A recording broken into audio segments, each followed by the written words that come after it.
Les élections ne peuvent pas régler le problème togolais. C'est Nicolas Losson, un des opposants du Togo, qui l'a dit sur une radio de la place. On va essayer de décortiquer cette déclaration de Nicolas Losson. Nicolas Losson, très connu par ses rideaux sur la scène politique togolaise, quand il dit que les élections ne peuvent pas régler le problème togolais, alors qu'actuellement on est en train de foncer vers des élections. Comment vous percevez cette analyse qu'il a faite? Oui, je crois que nous tous nous connaissons Losson Nicolas pour ses déclarations. Et il a toujours dit, ce n'est pas la première fois qu'il le dit. Les élections au Togo, on en a tellement organisé et on est sur le point d'organiser encore. Est-ce que de par le passé jusqu'à aujourd'hui, est-ce que les problèmes sont réglés? Ailleurs, on pourra dire que les élections peuvent régler les problèmes parce que ces élections sont organisées de manière... bon, pas, ça compte, il n'y aura jamais d'élection sans contestation, il y a toujours de contestation. Mais je crois quand même que tant que tous les acteurs impliqués ne sont pas... les acteurs intéressés ne sont pas impliqués dans la préparation et que par la suite, ce qu'on organise, ça ne donne pas satisfaction et qu'il y a de contestations dans la rue parce que on n'est pas... Il ne faut pas ignorer que les élections dans ce pays ont fait beaucoup de... On fait beaucoup de victimes. C'est par la suite, les autres qui sont organisés, il n'y a pas eu de... Depuis 2007, quand même. Depuis 2007, il n'y en a pas eu de mort. Ça, on bénit, on rend grâce à Dieu. Mais l'organisation, des fois, ça pose des problèmes. Et quand ça pose des problèmes, ça ne peut pas régler. Des fois même, ça crée des problèmes que cela n'en résout. Et cela, je crois quand même que Losson Nicolas, aujourd'hui, le problème du Togo, est-ce que si on organise les élections législatives, à la manière dont tout se trame aujourd'hui, est-ce que ça va régler le problème togolais? Est-ce que ça va régler la crise togolaise? C'est la question qu'il faut se poser. Mais si par contre, tous les acteurs, unanimement, sont unanimes autour de cette organisation, et que le jeu est clairement défini, et qu'on y va à ces élections-là, et que les résultats sont proclamés de manière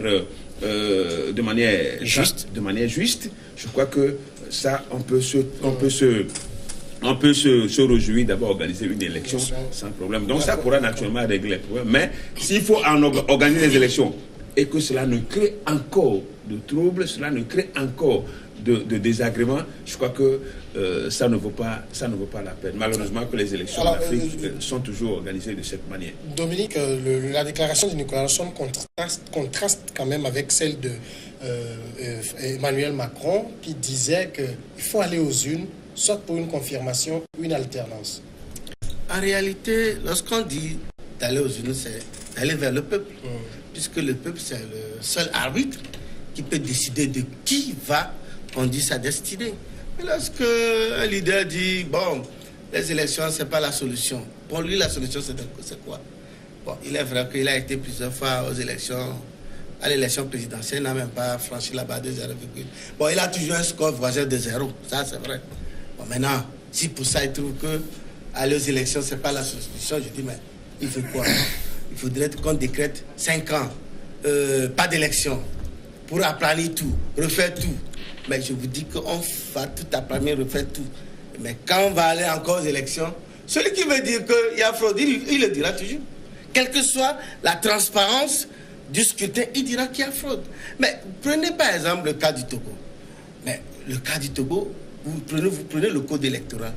Le code électoral signé de l'APG à Ouaga en 2006 a été revu en 2013. En 2006, le nombre était 11. En 2013, après des discussions avec le G5, qui se sont mis d'accord sur le chiffre 17 et la clé de répartition.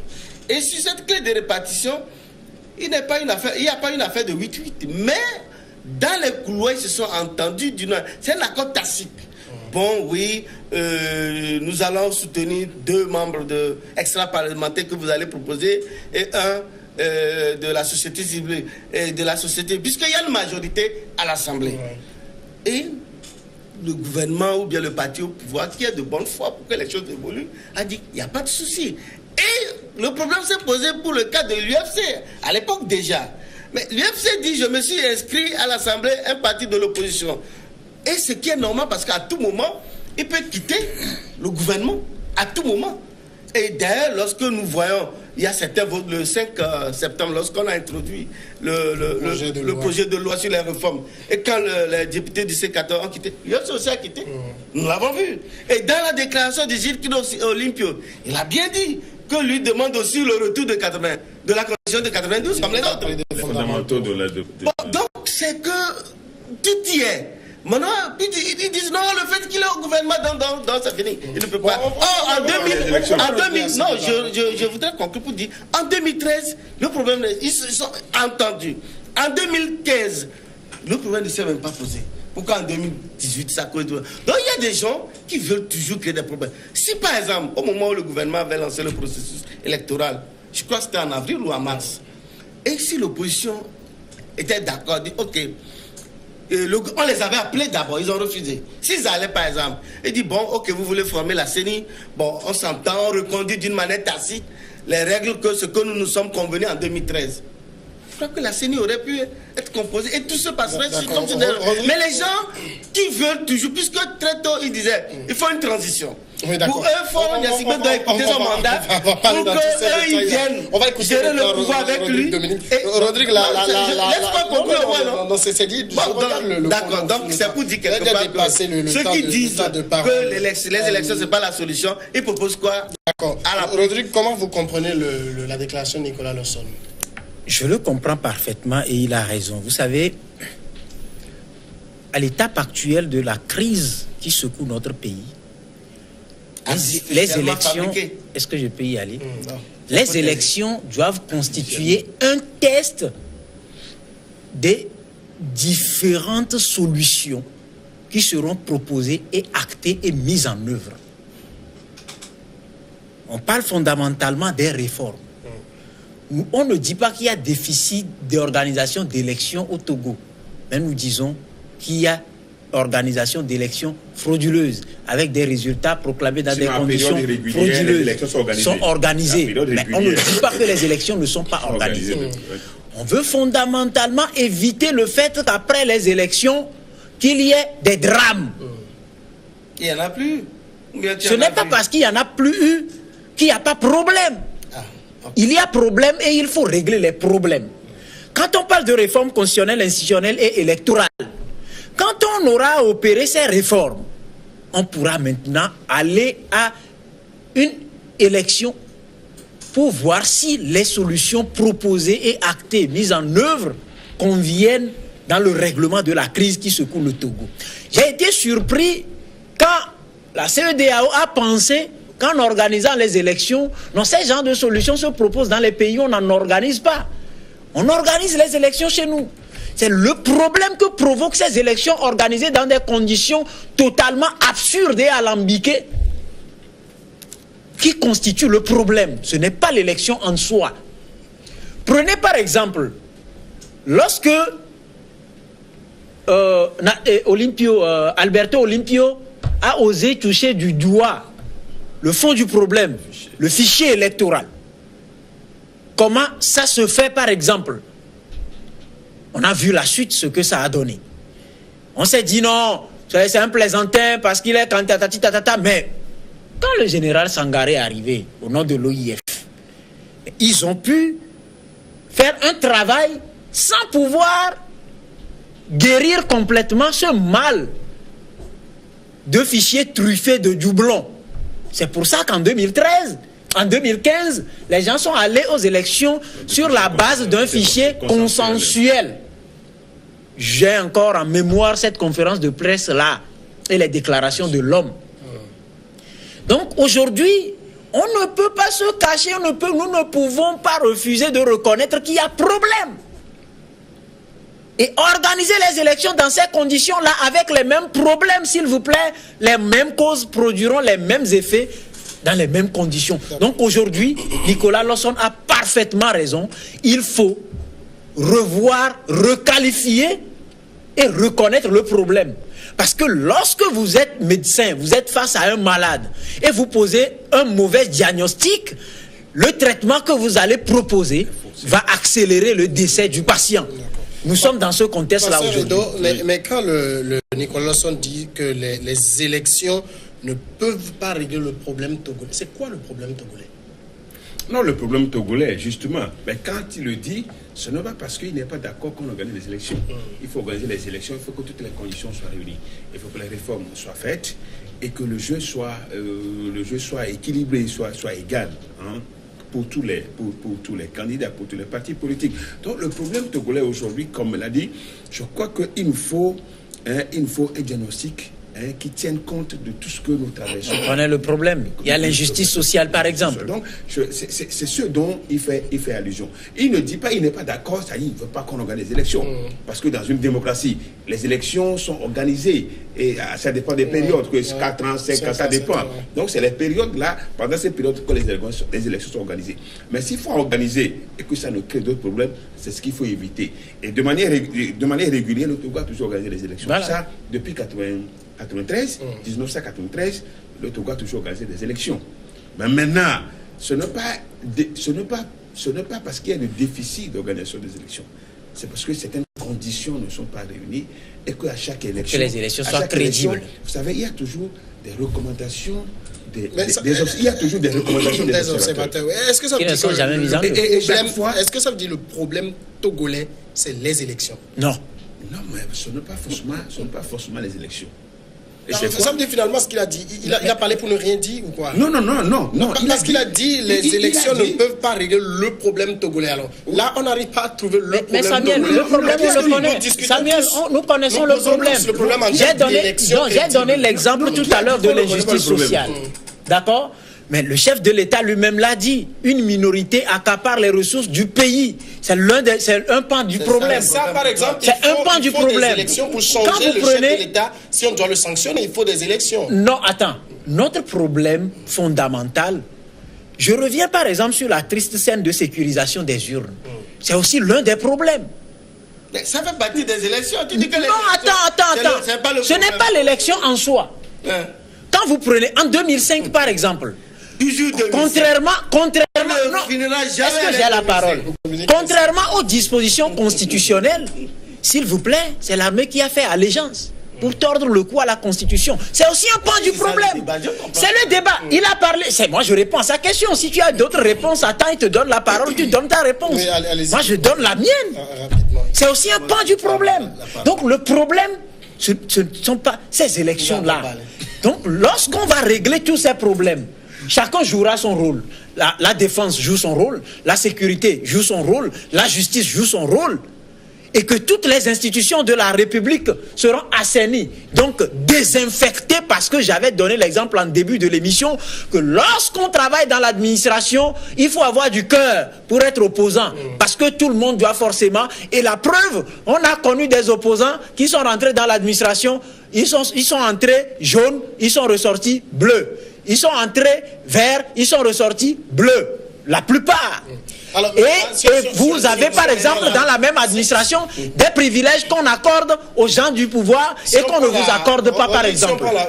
Il y a des problèmes, ayons le courage de le dire. Ça veut dire, si on doit finir de régler tous les problèmes, les élections c'est dans 20 ans. Non, pas forcément dans 20 ans.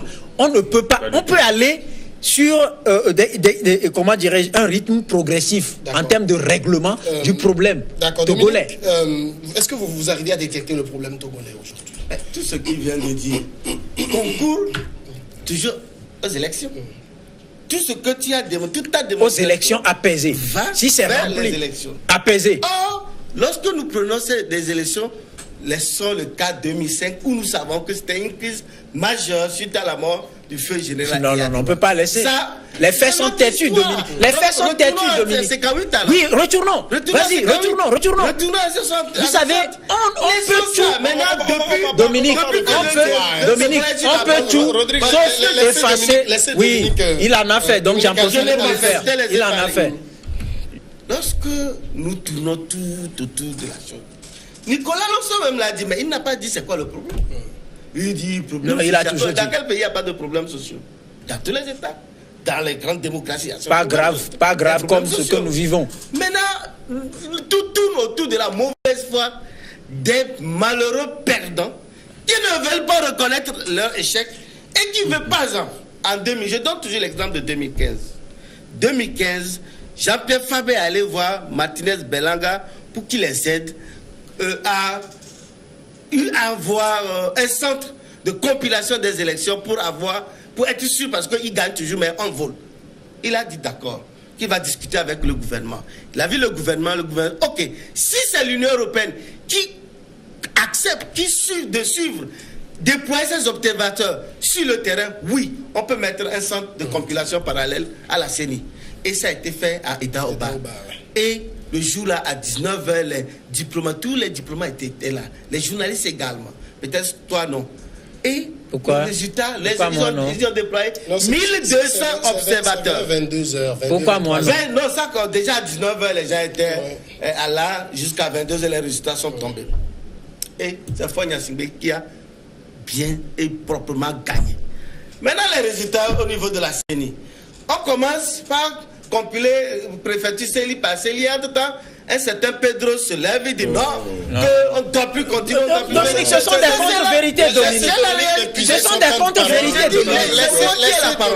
Ce sont des contre-vérités, Dominique. Si de la mauvaise foi, ce sont des contre-vérités du candidat ASC. Vous avez lu le mémorandum de CAP 2015? Vous avez lu le mémorandum de CAP 2015? Est-ce que tu peux me laisser parler? Ah, tu l'as fait, donc je le fais. Tu en as fait. Dominique terminer. La courtoisie, la charité bien ordonnée commence par soi-même. Si par exemple, Jean-Pierre Fabre, élégamment, avait reconnu à Fonya Singbe en s'appuyant sur les résultats de la centralisation de l'Union européenne, ne serait-ce que ça, et féliciter le président Fonya Singbe, tu as gagné, il n'y aura plus rien. Mais il a tenté de lancer des manifestations, mais personne n'est sorti. Et finalement...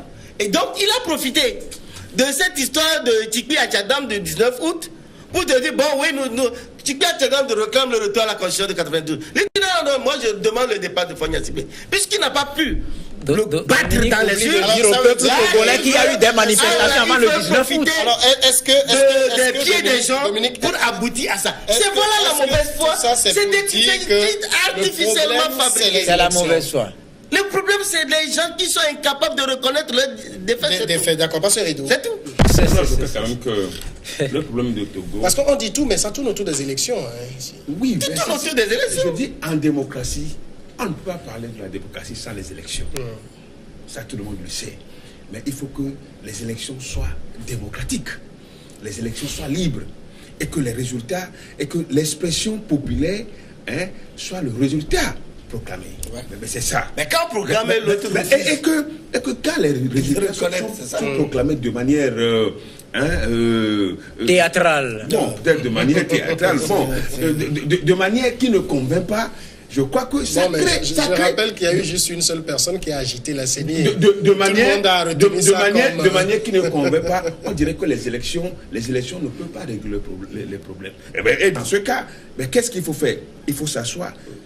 Par exemple, si le parti au pouvoir sait qu'il a toujours gagné les élections, j'aurais souhaité quand même qu'on ne court pas, qu'on s'asseye et qu'on dise, bon, nous savons que nous avons l'habitude de gagner, donc allons-y.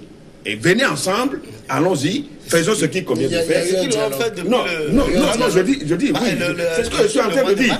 Et dans ce cas, il n'y aura pas de course effrénée, comme s'il y a quelque chose, il y a quelque chose qui nous poursuit. La CEDEAO a proposé une date. Et puis, c'est comme si on n'allait pas aux élections le 20 décembre. Finalement, Pasteur Edo, on va s'asseoir, vous le dites, il faut que le pouvoir arrête sa course effrénée, qu'on s'asseye, qu'on discute. Mais qu'on discute de quoi? Non, je dis qu'on discute. Vous savez, depuis un certain moment, à travers un accord, il y a eu, on a vu comme une reconfiguration de la scène. Et ce qui devait être fait, ce qui devait être normalement fait, et que le jeu soit ouvert, et que tous les membres de la CENI puissent siéger ensemble avant de décoller. Voilà, c'est ça, cet aspect. Parce que, au fait, ce qu'on est en train de faire aujourd'hui... ça pourrait régler le problème. Non, même si ça ne peut pas régler le problème, c'est quoi? C'est la condition qui est posée. Il faut qu'on l'accepte. Il faut qu'on l'accepte. Et puis, de manière collective, on puisse avancer. Mais c'est ça le problème. Donc, aujourd'hui, on peut aller aux élections le 20 décembre. Est-ce qu'on est sûr qu'en le faisant aussi, le Togo, le problème togolais est réglé. Mais c'est pas d'interrogation. Ceux qui pensent que ça peut régler, ceux qui pensent que ça peut être réglé. Aujourd'hui, lorsque vous voyez la stratégie de l'opposition qui tente de bloquer tout, parce que le processus électoral est lancé depuis le mois de mars, quand on a invité l'opposition à s'asseoir dans des conditions irrégulières, une CENI selon le code le code électoral. Et ils ont boudé, non? Ils disent la CEDEAO, ok, la CEDEAO vient, ils sont une feuille de route. Dans cette feuille de route, les mots ont leur sens. Recomposition de la Cour constitutionnelle, mais renforcement de la CENI. Et les discussions du 23 septembre... Ce qu'ils ont décidé récemment pour la recomposition. Les discussions du 23 septembre, où l'accord du 23 revient au compromis de 2013. Pour aller aux élections législatives de 2013. Alors que ce compromis soit respecté. Si ce compromis est respecté, le problème de l'UFC ne se poserait même pas. Puisque en ce moment, l'UFC était toujours dans la majorité de l'opposition. Moi, je ne comprends pas. Je ne comprends pas. Maintenant, on sort l'histoire de l'UFC. On fait de ça un bouquin. Qui sort l'histoire de l'UFC? Qui sort l'histoire de l'UFC? Oui, que bon, c'est le parti au pouvoir qui a créé le pouvoir. Samuel, est-ce que je peux avoir au moment où on s'entendait en 2013, est-ce que c'est ça? Il était au cas. D'accord. Il était au cas. Alors, Dominique, pardon. Rodrigue, vous avez la parole. Dominique, on va passer la parole à Rodrigue. Je ne souhaite pas qu'on s'étende sur le cas de l'UFC. Concentrons-nous sur la déclaration de Nicolas Lawson.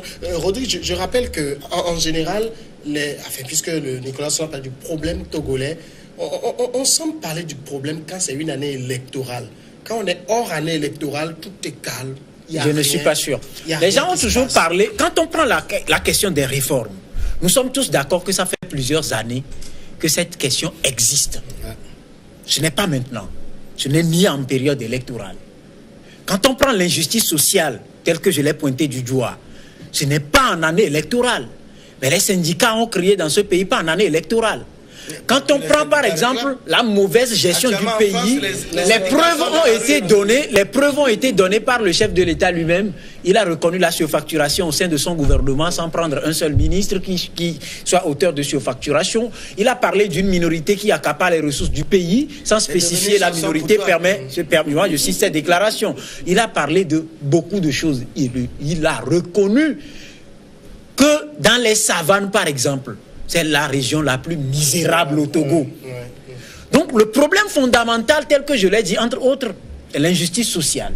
Aujourd'hui, lorsque les ressources de l'État ne sont pas rejaillies sur les populations, mais vont dans les poches des minorités, qui en jouissent en toute insolence possible, mais les autres sont frustrés. Qu'est-ce que cette majorité va faire? Comment on règle ça?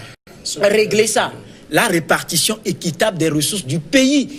Le mouvement Martin Luther King. Non, quand on dit non. Est-ce que j'ai la parole? On n'a jamais dit qu'il faut prendre les ressources du pays, prendre une calculette et diviser par 7 millions d'âmes. Non, comprenons français.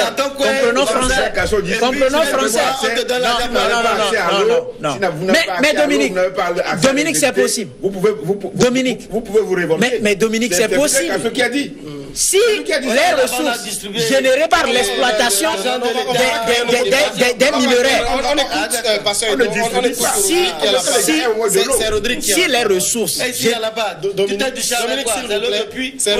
Rodrigue qui a la parole, Dominique. Donc pour moi, il faut être sincère et sérieux et se dire que nous parlons de notre pays à tous, pas d'un autre pays.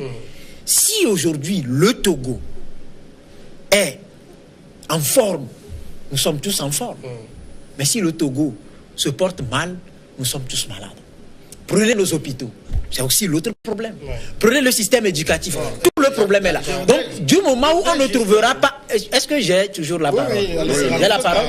Du moment où on ne trouvera pas l'occasion de sincérité pour nous parler un langage franc, reconnaître le mal dont nous souffrons, les élections dont on parle ne pourront rien régler. D'accord. Pasteur, il y a quand même un hic parce que Rodrigue a touché les points, les questions sociales, ça ne revient jamais dans les débats politiques. Non, on ne peut pas dire que ça ne revient pas. Qui a déjà Parce dit que ça. les acteurs politiques, quand on parle de la mauvaise gestion, quand on parle de la mauvaise... La gabégie. la Ils n'ont gabégie, jamais dit quand ça. on Ils parle de n'ont ça, jamais pas. ils C'est ont- le retour ils l'ont toujours à la dit. Constitution de C'est vrai, 90. c'est vrai quand même que quand il s'agit de grands débats, on parle des réformes politiques, mais ça ne veut pas dire qu'ils occultent, ils occultent cet aspect de la chose. Ils ignorent. Non, je dis non, ils n'occultent pas. Donc c'est dire quand même que ce que Nicolas Lawson soulève, je crois que ça prend en compte tout cela, les inégalités, les injustices sociales. Et ça, c'est vrai quand même que ça ne peut pas manquer nulle part, ça ne manque pas, même en France, il y en a. Mais c'est trop flagrant ici. Mais quand même, quand c'est trop flagrant, vous organisez les élections, les gens vont toujours rester appauvris, les gens vont toujours rester dans la misère, et ça ne règle pas les problèmes. Ils vont vous dire, bon, allez, vous avez organisé. Des fois même, vous voyez des citoyens qui sont différents. Quand vous voulez organiser les trucs, ils disent, c'est le cas, jusqu'à ce qu'on soit obligé, jusqu'à ce qu'on soit obligé de leur dire que les institutions de microfinance vont faire des prêts sur la base de ces cartes-là. Nous, on n'est pas dedans, nous ne sommes pas concernés. on va finir. Quand les citoyens disent ça, alors c'est un danger. Nous ne sommes pas concernés parce que ce qui... Mais Samuel, permets une petite... C'est très important. Tu peux me laisser pas. Je crois qu'aujourd'hui, l'opposition doit comprendre qu'il vient de subir un véritable camouflet auprès de leurs propres militants. Ils ont demandé à leurs militants de ne pas aller se recenser, mais ils sont allés s'enrôler. Moi, je ne pense pas. Et c'est après tout raconté qu'on a promis des microfinances et des engrais. Il y a engrais. On va partager des engrais à Lomé pour aller cultiver à la plage ou pour aller cultiver sur Dominique, la mer. peut-être si tu n'en sais pas, n'en parle pas. Arrêtez de réduire. Dominique, si tu n'en sais pas, n'en parle pas. Si tu n'en sais pas, n'en parle pas. J'ai fait des tours où les gens sont bousculés pour s'inscrire. Ils voulaient avoir les engrais pour aller cultiver à la plage. Dominique, si tu n'en sais pas, n'en parle pas. Si tu n'en sais pas, n'en parle pas.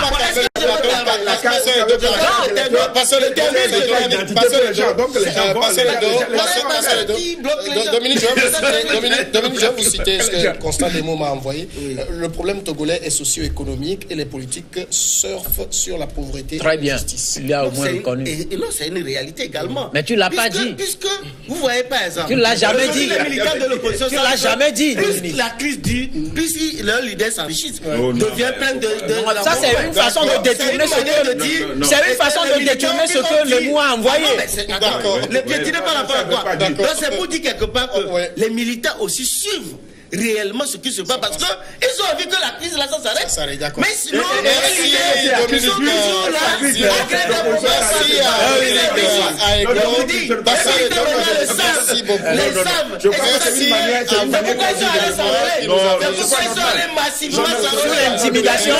Sous l'intimidation et le mensonge.